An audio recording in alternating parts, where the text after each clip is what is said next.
What's up, ladies and gentlemen? My name's Scyushi, and today we're going to be reviewing the HexGaming Esports controller. This is a PS5 controller, completely custom. I got to choose all of the details myself. Just a heads up to those of you that are watching this, I'm not usually like a controller reviewer or just a reviewer of products in general. I get them sent to me sometimes, like in the case of this controller, but I'm just letting you guys know I don't have like a professional setup for it. This is my best camera, which is my face cam, so I thought, hey, I'll just show you guys this. We're going to be doing comparisons between this controller and the PS5 controller, just because obviously by a side-by-side comparison, that's exactly what this is. It's just well, it's a different version of a PS5 controller. Now, there is a couple things to talk about with this bad boy, most namely the price. This is a very, very expensive controller, clocking in very close to $300 US. For me being a Canadian, that means that this bad boy is closer to 370, 80, pretty much close to $400, right? Like, because my Canadian money sucks. But the point is that, is this controller worth that value? Spoiler alert, I don't think so. But that doesn't mean that this isn't a really, really good controller. And I think that a lot of the opinion about this controller and its pricing is literally broken down into this is advertised as a professional esports controller. So somebody who's actually into competitive gaming probably isn't going to bat an eyelash to the price, because this is actually a really stellar controller. Now, I could have done a little bit fancier like customizations with this. So with the PS5 controller, you can see that the D-pad and then the buttons themselves are kind of a gummy or jelly bean type of texture. So I could have gotten a lot of that done on this controller, but for whatever reason, I don't know. When I was customizing this, I was just picking my brand colors just because these are my favorite colors, neon green and purple and stuff. And so I wasn't really paying too close attention to the customizations that I could have had for this. I was most of all thinking, okay, rather than make this a super flashy controller that might be more entertaining for you guys, I wanted to have a more reserved look for the controller for something that I personally would end up using. However, there is tons and tons of different customizations for these things.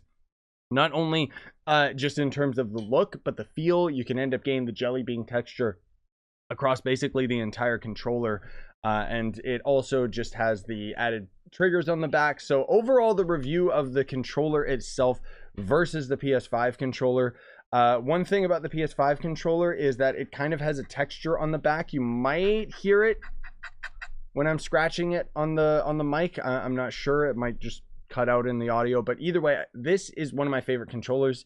It feels really, really good. The HexGaming controller doesn't actually have that texture on the side of it, but I don't know if that's because I ended up choosing that as an option or if it just doesn't have it. So for me, that's just kind of a minor point against it.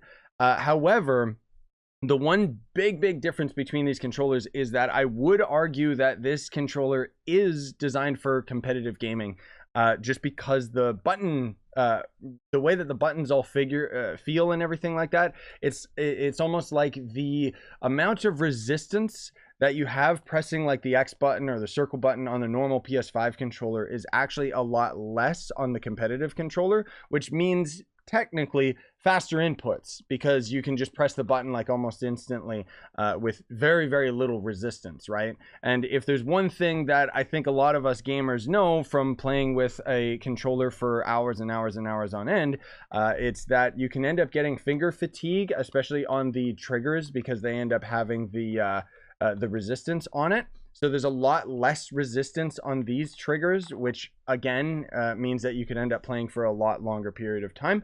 Now, the big thing that this controller also advertises that is unique is not only these added triggers on the back, which have a really satisfying click to them, they also have a little texture on them so you can feel where you're actually pressing on them.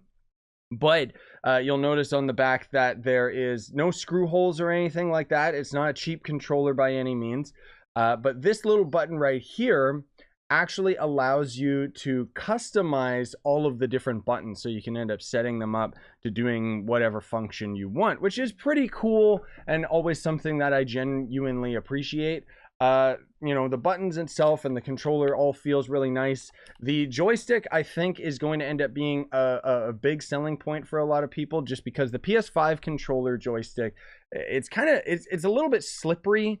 Like, I haven't really had too much trouble with it, but I have noticed that sometimes when you're in an intense gaming situation, you might end up having your thumbs like slide off the joystick or whatever, right? So that doesn't end up happening with the HexGaming controller just because of the custom joysticks. I did end up getting a couple extra attachments.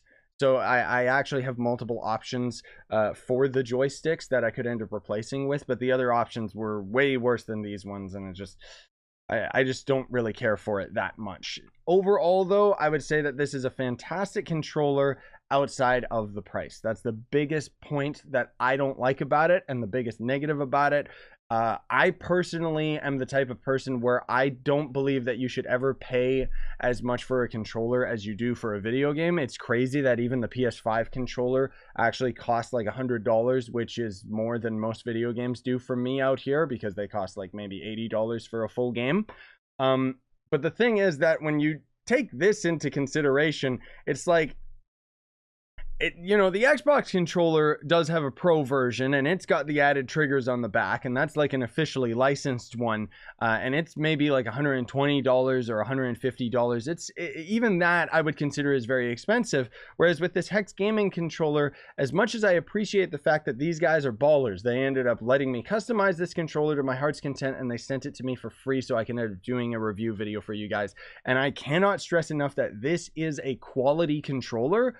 But for my money, I would honestly rather just buy like multiple PS5 controllers so that I could end up playing with my friends, or frankly speaking, buy one PS5 controller and like 4 different games.